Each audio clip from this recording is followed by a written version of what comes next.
kubera imana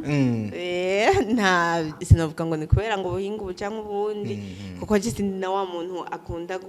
azi gusomesha nyine ngo usanga kudavuga ati ibi nibi nyine numva ibintu ndabikaza sana ngo akarimi ngo gasosa cyangwa ngo urabise hariho n'abandi bantu usanga bazi gutera ikigongwe kugira umuntu akaca baha ibyo bintu jewe ntabwo nzi gusomesha ariko imana yonyine niyo imvugira kumbure ko hari kero ukirira ubu ngo byo kurira waravyihaye ndakowesha waberekeye mutoya wawe hariya niyo ngo kurira sikibizi abantu nabone bakinyumvira n'ikigongwe kuri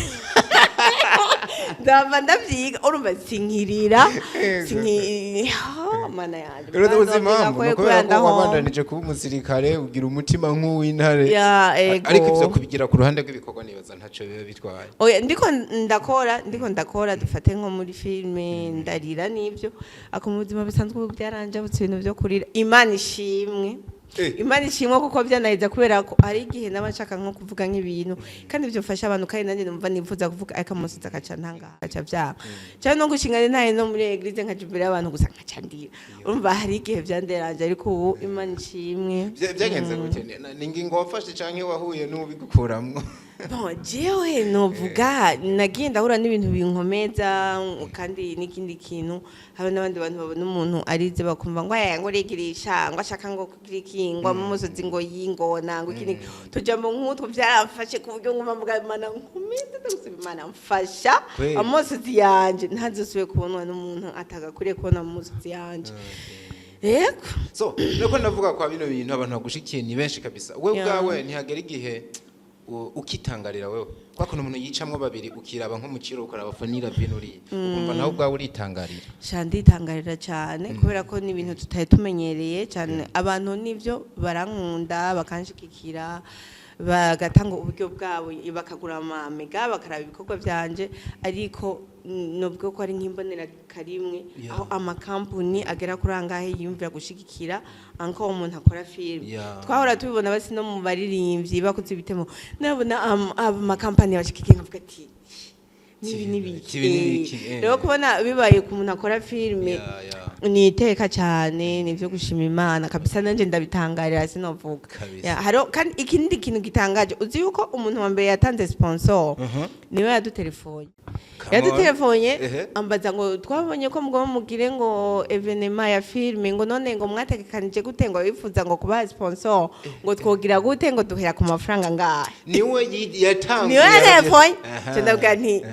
banzu ndindire turavugana kugira simubuke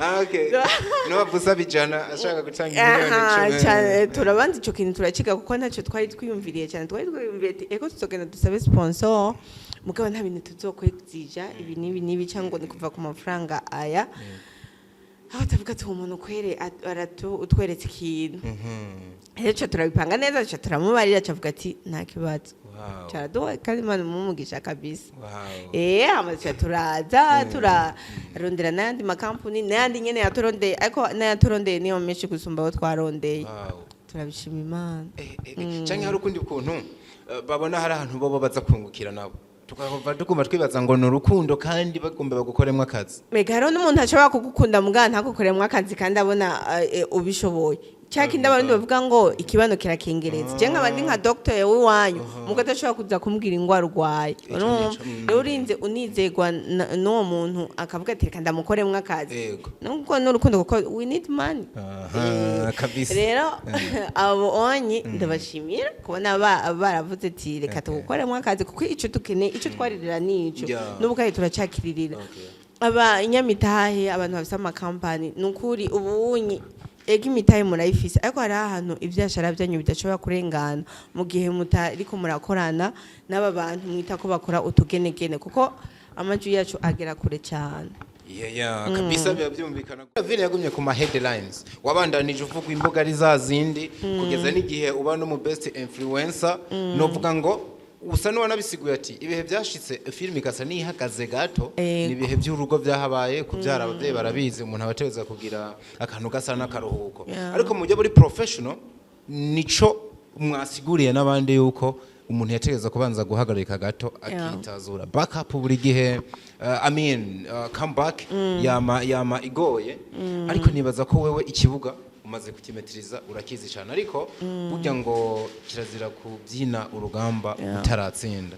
urabye ibikorwa uburyo bigiye kugenda nabonye uruhande runini harimo ikintu cy'umuryango wanasigaye neza yuko n'igitabo wipfuje kuva kera ko cobandanya utanagikoze kigasomwa n'umwana wawe canke akabandanya abikora ariko ku ruhande rwa filme sinzi kuri akabona uno munsi imigwi myinshi imeze nkuko mengira ikiriyegeranya ukabona harimo abakinyi benshi harimo amakorabo of course inguvu n'ubwo zifise nkuko wavyerekanye kuva kera nta kantu k'ubwoba ubona gashobora kugutera ukavuga ngo ko menga nakoresheje abantu b'umuryango gusa sinakoresheje yandi mazina ibintu bisa n'amakorabo ugasanga comeback ntigenze uko yateweza kugenda na cyane ko menga wewe nta excuse ufise mu gihe igikorwa cawe cyo flopping sinzi kano kantu ko kabona ako kandi kuko yari umuntu menga nta excuse bitewe n'uruhande ariko na level yamaze kugera nibaze yuko kwanza icambere novuga filme yanje ntabwo iri mu muryango wanje gusa uretse abo bana babiri Alasia na Joshua harimo nabandi bakinyi nka Mr Khan abantu benshi kino gihe areze kandi arabe neza iyo weze burya nyene babigiye kugorana abana baca bashaka kukwamura utarera neza amabuye agatangura bakayagutera harimo uwigeze kwitoza muri Miss yitwa Angie Beauty Solution abantu benshi baramunzi kuri TikTok mukobwa mwize sana yigeze kuja guhiganwa yari Miss ni mwiyo myaka ni mwiza sana Angie ko naraje gukora musangana reka umunsi mpamvu zotuma nzi wawe aragutemberera bari wawe cyane cyane Santreze ni wakunda ba Miss nari nibagiwe arasate ni umukobwa akina neza kandi agezweho cyane kuri TikTok kandi ni n'umukozi cyane gose harimo nabo musanzwe mumenyereye muri Twafa ba Fikofiko ba Anita witwa Gogo na DJ Sef yarakinyemo na Smash uramubona Smash namubona ariko arabizamwo neza ariko abizamwo neza ujya mu tipe ntakina nk'abantu bo ngaha ni umuacteur mwiza cyane nawe akarimwo harimo na ba Mama Samantha harimo abantu benshi batandukanye umva sinari gushobora gukinisha n'abandi bose nyene novuga ngo bagezweho kino gihe ariko nashatse mpe amachance n'abandi hari ukuntu turi usanga turiko turakora ugasanga ni babandi nyene eje narifuje ati reka mpa amahirwe n'abandi batariko baracikirwa mu yindi migwi peut-être nabo bagaragaza impano zabo urimwe mu bantu ariko novuga ngo bitewe na yampwe yo gusenga uri no mu bantu novuga ngo hari igihe uhora ubona n'ibitaraba yego ifilme nta kantu urayibona ko apre bino bindi bintu tubona ko batewana je narabonye ikizobiba kabisa kaka novuga ngo lesinye avant kurere turaguze gato ugende nihaye n'amanota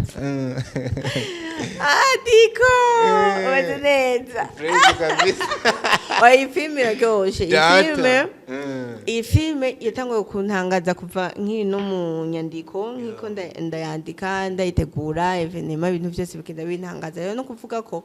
nayo nyene izoba mu bintu bizontangaza bizonatangaza n'abandi ariko muri byose bizohishimana icubahiro birumvikana cyane kabisa dusubire cyareke 22 zo kwa gatandatu hariya muri Source Dini nibaze uko bizoba bimeze neza ariko nkundiye wo kwibutsa abantu kwinjira uko bizoba bimeze n'igisabwa Tariki 22 z'ukwezi kwa gatandatu ni muri Source Dini kuva isaha 9 kwinjira n'amafaranga 10,000 hariho na VIP amafaranga 50,000 na VIP amafaranga 100,000 nshuti z'Imana ndabasavye muze muri benshi urumva uko na hadimire harahari kandi ni heza frame heza zikumuzoryoherwa ikindi naco ndabasavye muze kare kubera ko nifuze yuko umuntu wese yaje nk'umukunzi wanje tuzojyana agafoto bisiguye ngo kuva isaha 9 nzoba mpagaze imbere y'umuryango ndindiriye uza ndamwakira tujyana agafoto rero ntimuzomaze umwanya munini ndabarindiriye muzoshikira kiri kare tugitwa dufoto hama twinjiye muri salle ikijanye no kwambara ikijanye no kwambara tubwira ngo twese kwambare 3F no oya si kwambara dupira twanje ako no kwambara nyine neza imara rubanza urabona ya muzu ugenda imbere ya sobukwe cyangwa nyokobukwe wawe ukumva nyine yuko umerewe fresh uhena bya bindi usanga mwigize abasirimu ngo mwaje mugira ngo he hamwe nko mu minsi wawe azobura akantu azayambaye ujya yambara neza ari kwiza cyane gose ya nukuza twikwije twambaye neza twamesuye neza twoze fresh apana bya nyine ngo by'ubustari ngo twambare makofe rino cyangwa ngo twambaye ama pocket hama igiri naco okay ndabasabye ntagire uzovuga ngo ndifuza kubona mwese vraiment n'abantu bose dukora bimwe abakinyi ba filme muze muri benshi kutanga 10,000 vraiment oya ntibize bibananire natumiye sukubanka ndabakunda cyane gose uko imibi abakundi badashirira mu mibindi muzozere mu nteriteka muri ayo mafaranga yanyu babone yuko n'abantu bakora filme dushigikiranye